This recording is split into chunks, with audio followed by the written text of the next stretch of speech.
Hello student, I am doctor Anuban Shiwal और आज के ऑनलाइन लेक्चर का हमारा टॉपिक है derivative of an arc length and pedal equation.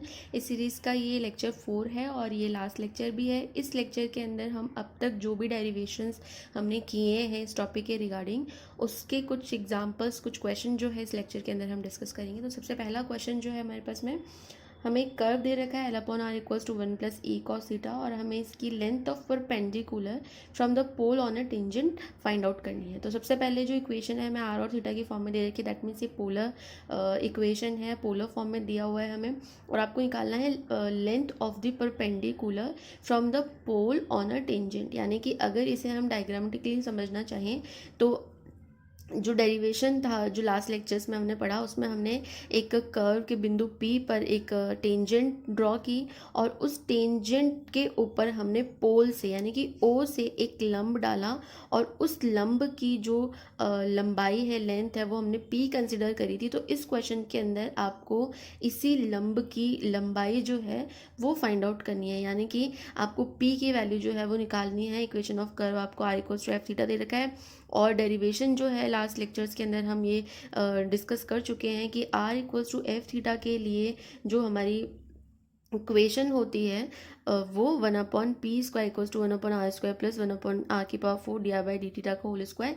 ये एक्सप्रेशन है, ये डेरिवेशन है जिसकी हेल्प से हम क्या करते हैं, p की वैल्यू फाइंड आउट करते हैं। तो सबसे पहले इस फॉर्मूले में रखने के लिए हमें dr/dt की वैल्यू चाहिए। तो L/R=1 + e cos थीटा का हम क्या करेंगे, with respect to theta differentiation करेंगे। With respect to theta differentiation करने के बाद में हमारे पास में बन जाएगा -L/r² dr/dt equals to 1 constant है, इसका डिफरेंशिएशन 0 हो जाएगा। ए आपके पास एज इट इज आ जाएगा, कॉस थीटा का डिफरेंशिएशन माइनस साइन थीटा हो जाएगा। यहाँ से dr/dt की वैल्यू निकाली तो हमारे पास में जाएगा r² e sin theta upon l। इसे हमने इक्वेशन फर्स्ट और इसे हमने इक्वेशन सेकेंड नाम दे दिया। अब इक्वेशन सेकेंड को हम इक्वेशन फर्स्ट के अंदर पुट करेंगे, dr/dt थीटा को यहाँ पे रिप्लेस कर देंगे इससे। तो मान रखने पर हमारे पास में 1/r² + 1/r⁴ और r² e sin theta upon l का होल स्क्वायर आ जाएगा। इसको हम थोड़ा सा सॉल्व करेंगे तो हमारे पास में लास्ट में जो सॉल्यूशन है वो कुछ इस तरीके का आएगा, 1/r² + e² upon l² sin² theta.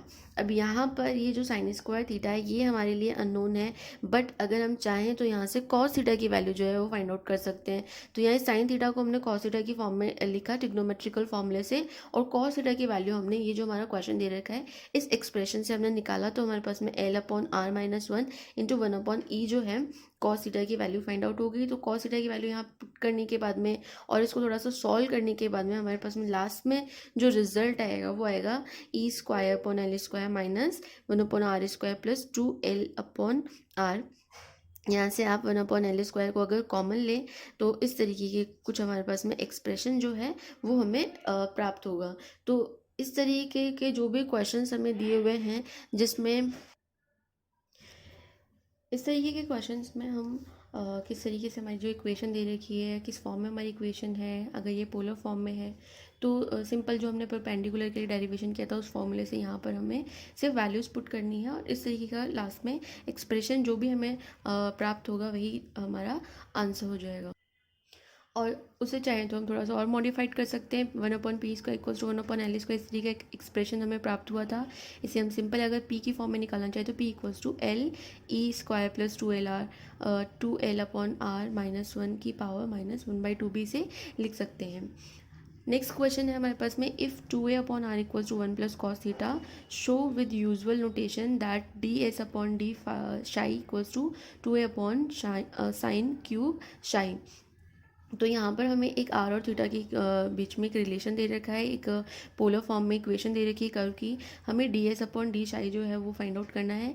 तो सबसे पहले जो psi के लिए हमारे दिमाग में जो भी फॉर्मूला आता है वो यही है कि psi = हमने थीटा + फाई पढ़ा है, इसके अलावा और कोई ऐसा फॉर्मूला नहीं है जिसके अंदर हमने psi का और थीटा आर का कोई डायरेक्ट रिलेशन पढ़ा हो। तो इस फॉर्मूले के यूज़ से हम इस एक्सप्रेशन को बनाने की कोशिश करेंगे। तो सबसे पहले हमारे पास में इक्वेशन ऑफ कर्व दे रखी है, 2a/r = 1 + cos थीटा। इसको थोड़ा सा फ्रैक्शन से फ्री करने के लिए हमने बोथ ऑफ साइड जो है वो लॉग लिया। लॉग लेने के बाद में कुछ इस तरीके की टर्म हमें प्राप्त हुई।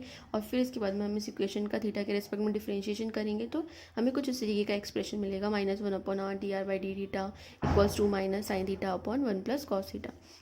यहाँ से हमने क्या किया, 1/r/d/r/d theta equals to sine theta upon 1 plus cos theta, इस टाइप का कोई रिलेशन फाइंड आउट किया और यहाँ से हमने इसको सॉल्व किया। तो साइन थीटा को हम 2 sin थीटा/2 कॉस थीटा/2 और 1 प्लस कॉस थीटा को 2 cos स्क्वायर थीटा/2 लिख सकते हैं ट्रिग्नोमेट्रिकल फॉर्मूले से। और उसको थोड़ा सा सॉर्ट आउट किया तो मेरे पास में आ गया tan थीटा/2।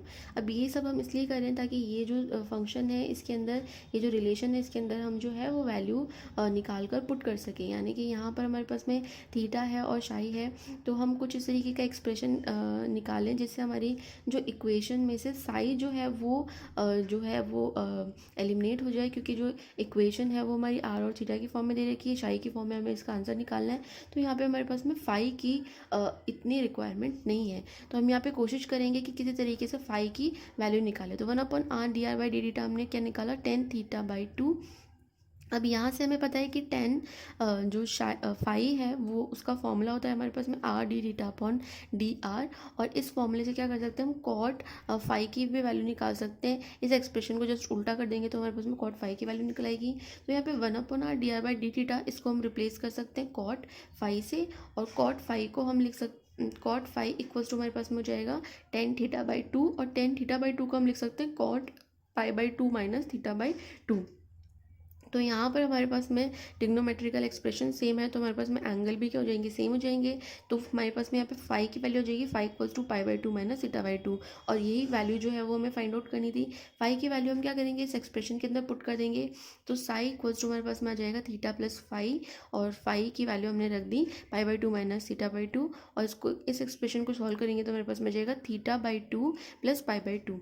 तो यहाँ पर हमारे पास में साई और थीटा के बीच में क्या हो गया, एक रिलेशन हमने फाइंड आउट कर लिया है। अब हमें निकालना है ds/d साई।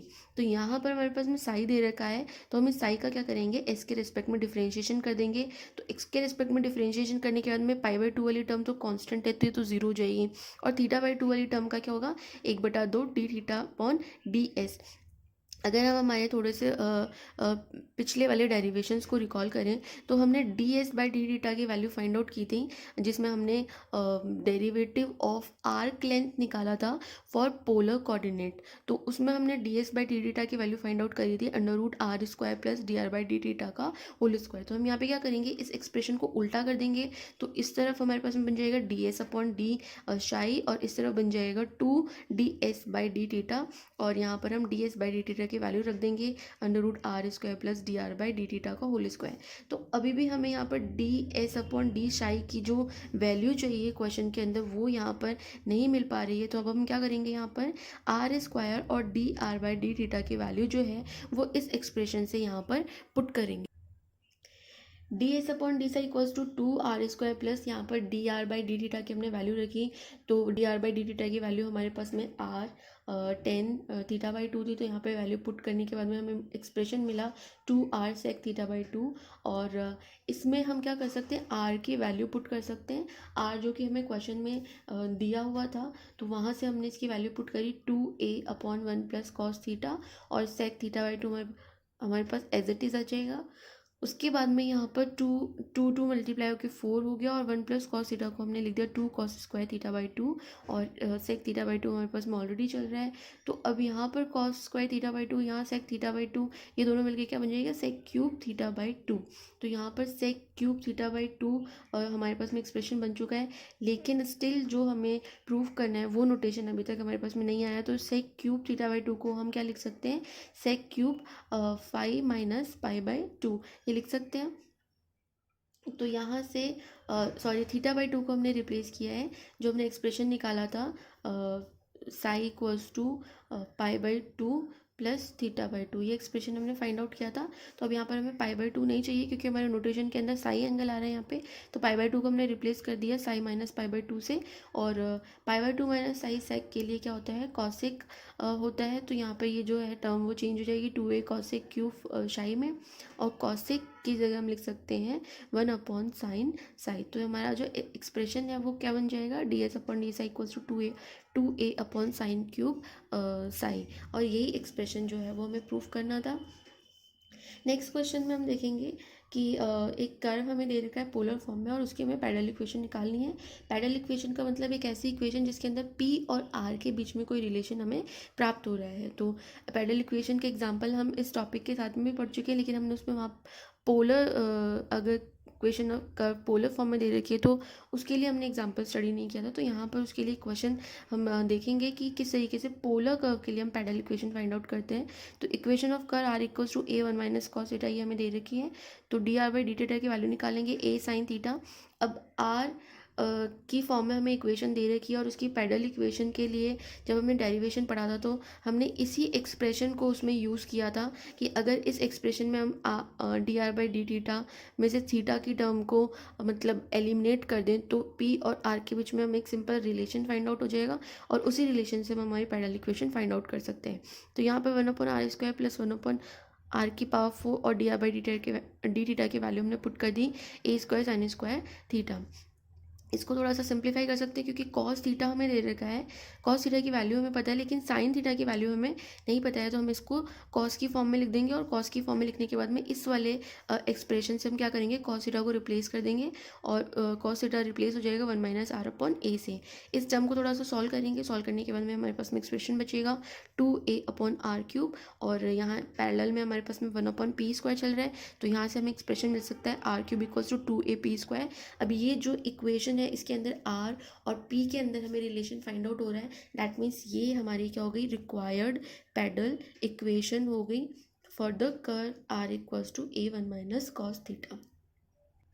नेक्स्ट हम यहाँ एक्सरसाइज का एक क्वेश्चन डिस्कस करेंगे जिसके अंदर हम पैरामीट्रिक फॉर्म में देखेंगे कि किस तरीके से हम इक्वेशन की पैरेलल इक्वेशन फाइंड आउट कर सकते हैं। तो यहाँ पर हमें जो इक्वेशन ऑफ कर्व है वो पैरामीट्रिक फॉर्म में दे रखी है, यानी कि एक्स और वाई दोनों ही किसी अनदर पैरामीटर टी के फंक्शन है। X equals to A cos cube T है और Y equals to A sine cube T है और इसमें हमें निकालना है कि जो इसकी पैरेलल इक्वेशन है इस कर्व के लिए वो हमारे पास में r² equals to a² minus 3p² है। तो ये हमें प्रूफ करना है। तो सबसे पहले पैरेलल इक्वेशन निकालने के लिए यहाँ हमें xy की फॉर्म में हमारी इक्वेशन दिखाई दे रही है। तो xy जब हमारे पास में कार्टेशियन कोऑर्डिनेट सिस्टम में इक्वेशन दे रखी होती है तो उसके लिए हम पैरेलल इक्वेशन कैसे निकालते हैं ये हमारे लिए लेक्चर्स के अंदर डिस्कस कर चुके हैं। उसी को यहाँ पर उसी टर्मिनोलॉजी को हम यहाँ पर यूज़ करेंगे। तो इक्वेशन ऑफ कर्व जो हमें दे रखी है एक्स और वाई टी की फॉर्म में, उसमें हम क्या करेंगे, एक्स का टी के रिस्पेक्ट में डिफ्रेंशिएशन करेंगे, वाई का टी के रिस्पेक्ट में डिफ्रेंशिएशन करेंगे और इन दोनों एक्सप्रेशन की हेल्प से हम dy/dx की वैल्यू फाइंड आउट कर लेंगे जो कि हमें -10 टी प्राप्त हो जाएगी। अब हमारे पास में हम कार्टेशियन कोऑर्डिनेट्स में क्या करते हैं कि बिंदु P से गुजरने वाली स्पर्श रेखा के समीकरण फाइंड आउट करते हैं। तो यहाँ पर बिंदु P जो है उसके कोऑर्डिनेट्स हमें दे रखे हैं a cos क्यूब टी और a साइन क्यूब टी। तो इस बिंदु से गुजरने वाली हमें स्पर्श रेखा की समीकरण निकालनी है। तो वो समीकरण हम कैसे निकालेंगे, जो भी हमारा समीकरण निकालने का फॉर्मूला है y minus Y equals to dy/dx capital x minus X, ये हमारा फॉर्मूला है। तो यहाँ पर हम वैल्यू पुट कर देंगे तो कैपिटल y माइनस वाई की जगह हमारे पास में a साइन क्यूब टी हो जाएगा और dy/dx जो है वो हमारे पास में -10t है और कैपिटल x माइनस एक्स जो है वो हमारे पास में a कॉस क्यूब टी है। तो यहाँ पर हम इसे इक्वेशन की फॉर्म में लिख लेंगे। इक्वेशन की फॉर्म में लिखने के बाद में हमें कुछ इस तरीके की इक्वेशन प्राप्त हो रही है, y minus a sign cube T plus x 10t minus a cos cube T dot 10t। अब हमें क्या करना है कि इस पर हमने ध्रुव से स्पर्श रेखा पर डाले गए लंब की लंबाई निकालनी है। तो वो हम कैसे निकालते हैं, P इक्वल्स टू इस बिंदु को जहाँ जहाँ हमें कैपिटल x और y दिखाई दे रहा है वहाँ वहाँ हम 0 कोऑर्डिनेट पुट कर देंगे और जो जो x कैपिटल x और कैपिटल y का कोफिशिएंट होगा उसका स्क्वायर करके अंडर रूट ले लेंगे। तो x कैपिटल x और कैपिटल y का एक्सप्रेशन 0 रखने के बाद में हमें प्राप्त हुआ -a sign cube T minus a cos cube T, sorry यहाँ पे 10t को आप ओपन करके भी लिख सकते हैं sin t upon cos T. तो कॉस टी से एक एक्सप्रेशन कैंसिल हो जाएगा और यहाँ sin t आ जाएगा। तो यहाँ पे डायरेक्ट मैंने यूज़ किया -a sin t cos square T और अपॉन में y का कोफिशिएंट है 1 का स्क्वायर प्लस x का कोफिशिएंट है 10t टी, तो tan स्क्वायर टी और उसका अंडर रूट। इसको हम थोड़ा सा सॉल्व करेंगे टर्म को, तो हमारे पास में p इक्वल्स टू हो जाएगा माइनस ए साइन टी कॉस टी। अभी भी ये जो एक्सप्रेशन है वो p और r के बीच में हमें कोई संबंध यहाँ पर दिखाई नहीं दे रहा है, तो हमें ये जो इस तरफ का पार्ट है उसे हम किसी भी तरीके से r में कन्वर्ट करने की कोशिश करेंगे। तो इसके लिए हम क्या करेंगे, एक जो रिलेशन है जो हमने पढ़ा है उसका यहाँ यूज़ करेंगे कि हम जानते हैं R square equals to X square plus Y square होता है। तो यहाँ पर एक्स स्क्वायर की वैल्यू पुट करेंगे, वाई स्क्वायर की वैल्यू पुट करेंगे, और उसके बाद में हम यहाँ पर इसको थोड़ा सा सॉल्व करेंगे। तो सॉल्व करने के बाद में हम यहाँ पे A cube plus B cube equals to A plus B A square minus A B plus B square, ये फॉर्मूले एल्जेब्रिक फॉर्मूले का यहाँ यूज़ करेंगे। तो हमारे पास में कुछ इस तरीके की टर्म बन जाएगी, cos 4t plus sine 4t minus cos square T sine square T. अब cos 4t plus sine 4t, इस पूरे एक्सप्रेशन को हम ये लिख सकते हैं, cos square T plus sine square T का whole square minus 2 sine square T cos square T, और ये टर्म आपके पास में साथ में चली रही है। तो ये दोनों टर्म मिलके 3 sign square T cos square T हो जाएगा, और cos square plus sine square हम जानते हैं क्या होता है, 1 होता है। अब यहाँ से देखने पे पता लग रहा है कि sign square T cos square T ये जो है वो p की वैल्यू के बराबर होता है, और जब ये a स्क्वायर अंदर मल्टीप्लाई होगा तो ये पूरा एक्सप्रेशन जो है वो क्या रिजल्ट देगा हमें, पी स्क्वायर। तो यहाँ से हमें मिल जाएगा R square equals to A square minus 3p square. ये जो इक्वेशन है ये आर और पी के बीच में एक रिलेशन है, दैट मीन्स ये हमारे लिए पैडल इक्वेशन है, और यही चीज़ हमें क्वेश्चन के अंदर प्रूफ करनी थी कि R square equals to A square minus 3p एक पैडल इक्वेशन है इस पैरामीट्रिक कर्व के लिए। तो यहाँ हमने इसको सॉल्व कर दिया है। ये जो रिलेशन है वो हम इजीली देख सकते हैं, पी और आर के बीच में है, दैट मीन्स इस कर्व के लिए हमारे पास में ये एक पैडल इक्वेशन प्राप्त हो जाती है। तो इस तरीके से हम इस एक्सरसाइज में जितने भी क्वेश्चंस हैं वो सॉल्व कर सकते हैं। पैडल इक्वेशन इस एक्सरसाइज का बहुत ही इंपॉर्टेंट टॉपिक है, और इससे रिलेटेड ये जितने भी क्वेश्चन हमने इस लेक्चर में किए हैं वो सारे क्वेश्चन जो हैं वो इम्पॉर्टेंट हैं। तो आप इस एक्सरसाइज के क्वेश्चन जो है वो सॉल्व कीजिए। अगर आपको किसी क्वेश्चन में प्रॉब्लम है तो आप कमेंट बॉक्स में उसको पोस्ट कर सकते हैं। Thank you.